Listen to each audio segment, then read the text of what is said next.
नमस्कार सभी दर्शकों का स्वागत है फिर से हमारे चैनल में। आज बिहार का रिजल्ट आ रहा है और अब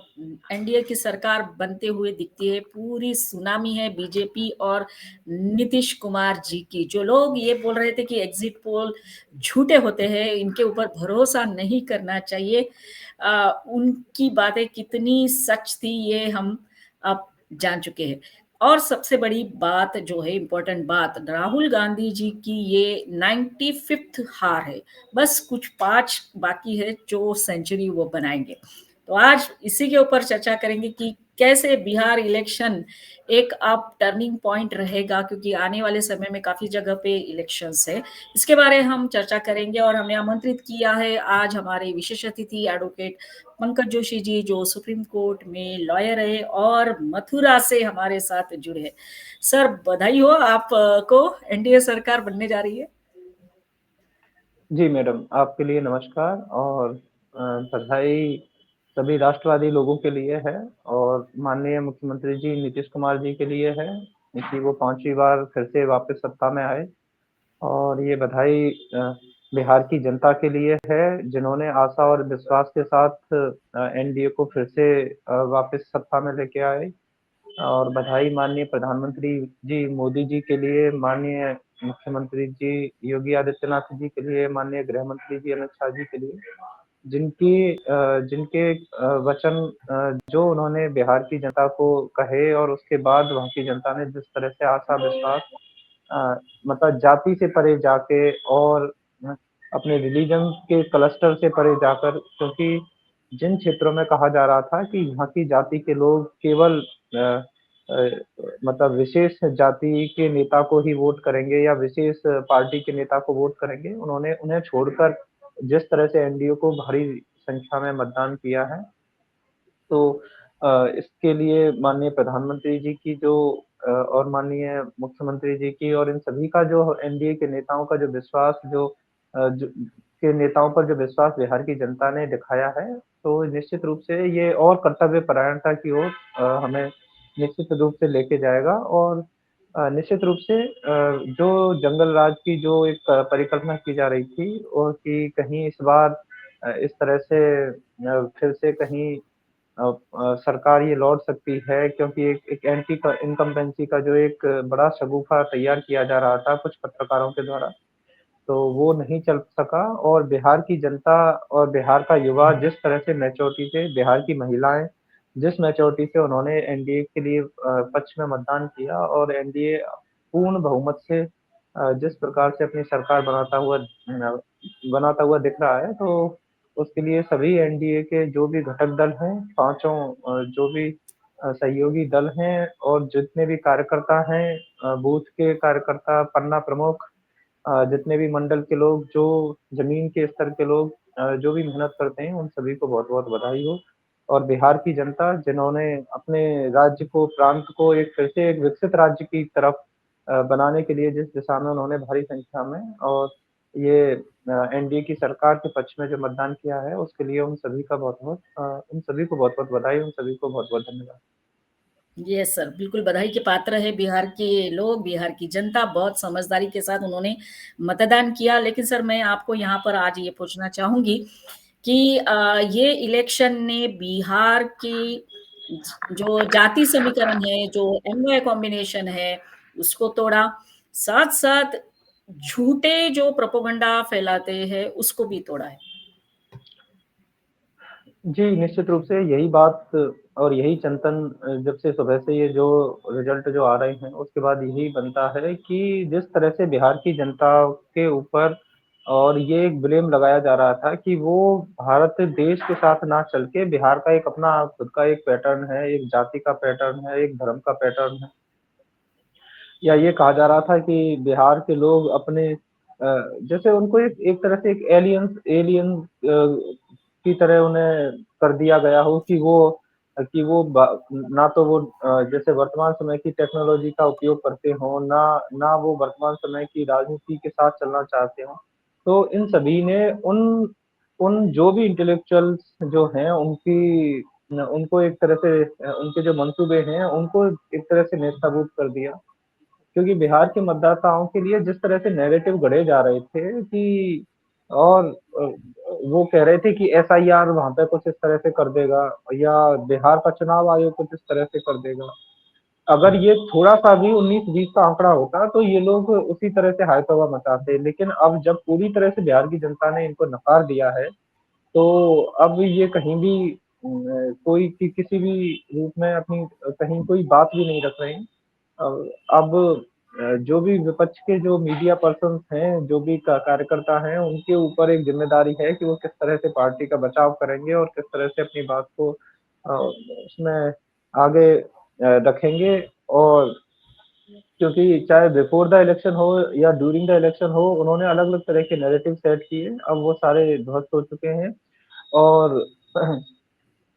लेकिन अब आगे ये एनडीए है वो अपनी बातों अपनी जो है और किस तरह से अपने मजबूती से संगठन को एकरूपता रखते हुए आगे अपनी सरकार को मजबूती से बनाएँ, चलाएँ, उस देश को बिहार की जनता के और उनकी आशाओं पे खरा उतरें, यही यही एक बिहार की आम जनता यही एक उम्मीद लगा के बैठी है अब और उसी दिशा में आगे बढ़ना बहुत अच्छा रहेगा। यस सर, जैसे कि आपने बताया नो डाउट आगे जाके सरकार काम करेगी और इसी विश्वास के साथ लोगों ने मतदान किया। सर और एक बात है सर कितने-कितने प्रोपेगेंडा चल रहे थे एसआईआर फिर बाद में वोट चोरी, फिर नारे भी लगे मोदी जी के खिलाफ नरेंद्र सरेंडर के, फिर बाद में वोट छोड़, गद्दी छोड़, ये सारे जो एलिगेशंस लगा रहे थे राहुल गांधी जी पर्टिकुलरली, आज वो कहीं गायब है सर, जब हार चुकी है कांग्रेस तब। देखिए, ये जो नैरेटिव सेट करने वाले लोग हैं, वो नहीं समझ पा रहे हैं कि इन इन बिहार की जनता बिहार से सबसे ज़्यादा आईएएस बन रहे हैं, लोग वहाँ सरकारी नौकरियों में जा रहे हैं। तो वो नहीं जानते कि एसआईआर का क्या मतलब होता है। आप आप बिहार की जनता को जिस तरह से समझ रहे हैं, वो दिनों-रात राजनीति की बातें करते हैं, इन सब मुद्दों पे वहाँ पे चाय पे बैठ के इस तरह की चर्चाएँ होती रहती हैं। तो हुँ, ठीक है ये आयोग किसी आयोग में क्या चल रहा है या किसी सरकार के नेता का क्या रुझान है, वहाँ का आम बिहारी भी इस बात को जानता है। तो ये जिस तरह से ये लोग इस बात को कह रहे हैं और उसमें उठा रहे हैं मुद्दा हरियाणा का, तो मतलब बिहार की जनता के जिस राजनीतिक मूड को ये समझना चाह रहे हैं कि कि बिहार का आम व्यक्ति कोई मूर्ख है। ज तो ये इसी का इनको दुष्परिणाम झेलने को मिल रहा है, क्योंकि जिस तरह से बिहार की जनता ने बता दिया है कि हम राष्ट्र के की विकसित राष्ट्र की परिभाषा में अपने राज्य को किसी भी रूप में पीछा नहीं छोड़ सकते हैं। तो इसके लिए सभी वर्ग ने, सभी जातियों ने और एनडीए को भारी संख्या में अपना जो है मतदान दिया है और अ, और ऐसा है कि अ, वि कि उसमें कहीं ये देखने में नहीं आ पा रहा है कि किसी सेक्शन ने ना दिया हो क्योंकि जिस तरह से चाहे कांग्रेस पार्टी हो, चाहे जन स्वराज पार्टी हो, चाहे विपक्ष के क्योंकि खुद जो मुख्य नेता जो हैं, वो खुद अपना चुनाव नहीं जीत पा रहे। तेजस्वी यादव जी राघोपुर सीट से वो खुद पीछे अभी भी हैं और अ, तो अब इस तरह के जो अपनी सीटें नहीं बचा पा रहे, तो वो किस तरह से बिहार में सरकार बनाएँगे और क्या होगा? तो ये तो बिहार की जनता ने एकदम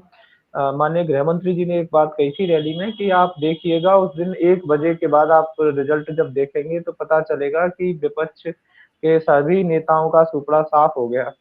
तो वही वही स्थिति इस समय देखने को मिल रही है, विपक्ष के जो नेता हैं वो पूरी तरह से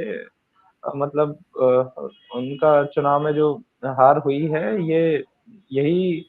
है और जो जितने भी नैरेटिव हैं वो सारे ध्वस्त हो गए। ये सर और दूसरी बात सर यहाँ पर ये है सर बिहार की जनता ने विकास को देखते हुए मतदान किया, लेकिन साथ-साथ और एक बात बहुत महत्वपूर्ण है, जो पूरे चुनाव रैली के दरमियान बीजेपी के सारे नेता बोल रहे थे कि विपक्ष के नेताओं ने छठ पूजा का जो अपमान किया वो भी और साथ-साथ नीतीश कुमार के बारे में जो बोल रहे थे कि बीमार है, भूल जाते हैं, ये ध्यान में रखते हुए भी मतदान किया है। मतलब संस्कृति का भी सम्मान और नेता उनके जो है उनका भी सम्मान करते हुए। नहीं, निश्चित रूप से ऐसा है ना कि कुछ लोग क्या है अपने कुछ लोग जिनको समय मिल जाता है नोएडा के अच्छे मीडिया हाउस में बैठने का या तो वो इस तरह की बातें अभी भी आज से 30 साल पुरानी बातें वो कर रहे होते हैं कि किस तरह से जातिवाद के ऊपर वहाँ पे वोटें डलती हैं या किस तरह से वहाँ पे दबंगई से वोटें डलती हैं या रिकाउंटिंग होती है, रीपोलिंग होती है, तो वो अपने उसी भूतकाल के समय को याद करते हुए इस बात को कह रहे हैं। आज 21वीं सदी का जो नया दौर आ रहा है जिसमें कि सेंट्रल फोर्सेस वहाँ पे चुनाव में लगी हुई हैं। पहले तो बूथ लूट लिए जाते थे, आज तो कोई ऐसी घटना हो नहीं रही है। पहले उस आज तो जहाँ पे मतदान केंद्र होता है, वहाँ पर जिस तरह से फ़ोर्स खड़ी रहती है और उन्होंने कह रखा है कि यहाँ से 50 मीटर दूर खड़े रहिए नहीं तो लाठी पड़ जाएगी। तो अब वो वाला समय तो रहा नहीं है और जो दबंगई या जिस चीज़ के लिए कोई एक विशेष वर्ग वहाँ पे प्रयास कर रहा था कि हम जाति के नाम पे इस तरह से गोलबंदी कर लेंगे या इस तरह से किसी पर्टिकुलर सेक्शन को उकसा के कर लेंगे। उसका कहीं-कहीं प्रयास उनका सफल रहा है, लेकिन वो चुनाव जीतने तक नहीं आया है क्योंकि अधिकांश समाज ने यही समझा कि अगर ये अभी इस तरह की ऐसी हालत कर सकते हैं कि जिसमें इनके प्रचार में और उसमें दबंगई और जिस तरह से जो है अलग-अलग जो भी आर्म्स हैं, उनका नाम लेके जिस तरह से ये प्रचार कर रहे हैं और घरों पे ये झंडा फहरा देंगे और इस तरह से कर देंगे, तो उन सभी का सीधे-सीधे बिहार की जनता ने इनको नकारते हुए एक भारी संख्या में एनडीए के पक्ष में दिया और इस बात से ये भी सिद्ध हो गया कि अब जो भारतीय जनता पार्टी है उसका जो वोट बैंक है वो केवल शहर तक नहीं, माननीय प्रधानमंत्री जी मोदी जी की अपील पर अब ये मतलब रूरल एरिया में पूरी तरह से अब बिहार के पक्ष में जिस तरह से मतदान हुआ है, तो एक रूरल क्षेत्र तक पूरी तरह से जो पैठ है वो भारतीय जनता पार्टी की हुई है। और और और आगे और जिस तरह से है वो और बेहतर से क्योंकि दोनों जगह अब डबल इंजन की सरकार रहेगी तो और अच्छे से काम होगा। ये सर, और दूसरी बात सर ये है कि सर एक साइलेंट पावर ने भी यहाँ पर काम किया है और वो साइलेंट पावर था महिलाओं का बड़ी मात्रा में मतदान करना, क्योंकि वो अपनी सुरक्षा, अपना स्वाभिमान, अपना स्वत्व, इसको भी महत्व देती है और इसीलिए इतनी बड़ी संख्या में महिलाएं बाहर आकर मतदान कर रही थी और इसका नतीजा आज हम देख रहे हैं सर। नहीं, निश्चित रूप से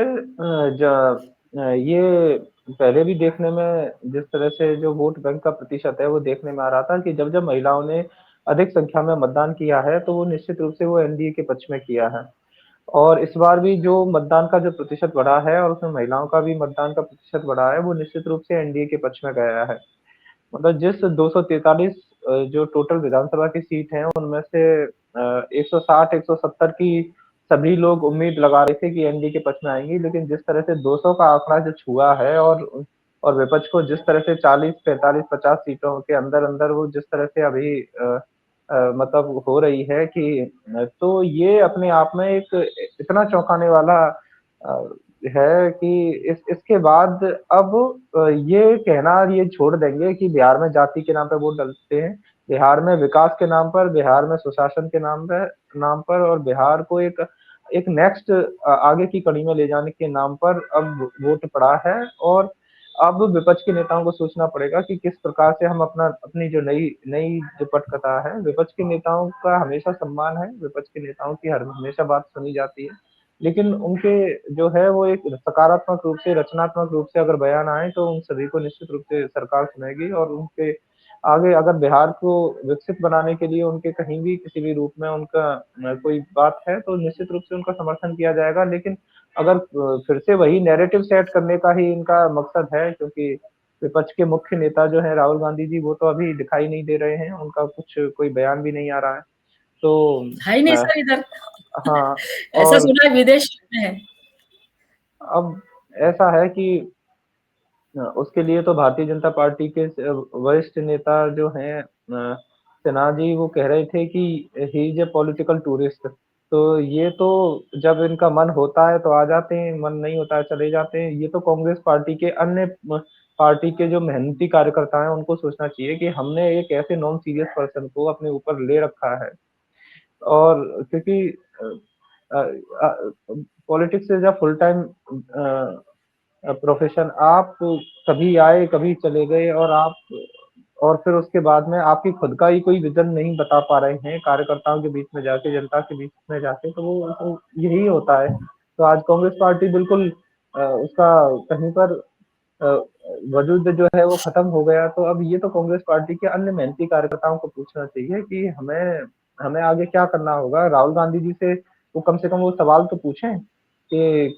यस, कि कब तक हार ही हार दिलाओगे कि कुछ कहीं कुछ और भी आगे, नहीं तो आपकी बजाय हम किसी और को भी अपने कांग्रेस पार्टी में बैठा सकते हैं कि नहीं। क्योंकि माननीय मोदी जी तभी इस बात को कहते हैं कि इतना हार के बावजूद भी ये परिवारवादी जो पार्टियां हैं ये अपने मतलब कहीं भी किसी भी तरह का परिवर्तन नहीं करना चाहती हैं। वही सेट पैटर्न, उसी पे हार, ना कोई लीडरशिप चेंज, ना कोई संगठन में चेंज। तो इसी बात को लेके मेहनती कार्यकर्ता तो खैर हमेशा दुखी रहता है इन पार्टियों का। लेकिन एनडीए के लिए ये बड़ी अच्छी बात है और उन्होंने कहा भी था कि अब बिहार के चुनाव में राहुल गांधी जी की एंट्री हो गई है, तो निश्चित रूप से ये बड़ा सुखद समाचार है। माननीय मोदी जी ने इस बात को कहा था। अब हमें ज़्यादा मेहनत नहीं करनी पड़ेगी, हमारी आधी मेहनत राहुल गांधी जी कुछ ना कुछ बयान देके करेंगे। तो यस, अब ये है तो खैर कुल मिला के वो उनकी हम तो हम तो उन्हें फिर भी सीरियसली ही सुनना चाहते हैं कि क्योंकि हम तो सभी को सीरियसली लेके सुनते हैं, तो उन्हें भी सीरियसली लेके सुनते हैं। लेकिन वो अ, कभी ना कभी तो खैर वो अ, जो है वो अच्छी बातें कहते हैं, तो उनको भी निश्चित रूप से एनडीए की जो भी सरकार में जो भी व्यक्ति हैं, वो निश्चित रूप से उनकी गंभीरतापूर्वक उन्हें सुनेंगे और अच्छी बातें होंगी, उन्हें उनके उन पे ज़रूर ध्यान रखेंगे। Yes sir.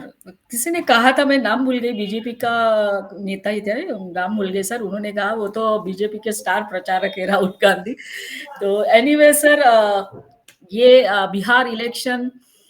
एक तरह से हमने देखा कितनी प्रयास करते हुए सारे विपक्ष के नेताओं ने जो आए वहां पर महागठबंधन बना। किसी ने तो ये भी कहा ये महागठबंधन नहीं था, ये महाठगबंधन है। ये सारा कुछ हुआ चुनाव के दौरान, और हाइड्रोजन बम भी फूटा और उसके पहले कुछ एटम बम भी फूटे। लेकिन सब कुछ पानी में जिस तरह से राहुल गांधी जी ने डुबकी लगाई, तो मोदी जी ने कहा था कि चुनाव में ये सारे विपक्ष डुबकी लगाएंगे, तो वही हो गया। So sir, thank you once again, आप जुड़े हमारे साथ और इस बात के ऊपर चर्चा की। बहुत बड़ी जीत एनडीए ने हासिल की है और यहाँ से अब ये मिसाइल ब्रह्मोस जाएगी वेस्ट बंगाल। तो देखते हैं क्या होगा वेस्ट बंगाल में, क्योंकि वहां पर भी अब चुनाव है। सभी दर्शकों को कहेंगे कि हमारा आज का वीडियो देखिए, लाइक करिए, कमेंट करिए, शेयर करिए और चैनल को सब्सक्राइब करते रहिए। धन्यवाद सर, थैंक यू सर, जय हिंद सर, वंदे मातरम। जी, आपने मुझे समय दिया इसके लिए आपका धन्यवाद। जय हिंद, वंदे मातरम। यस।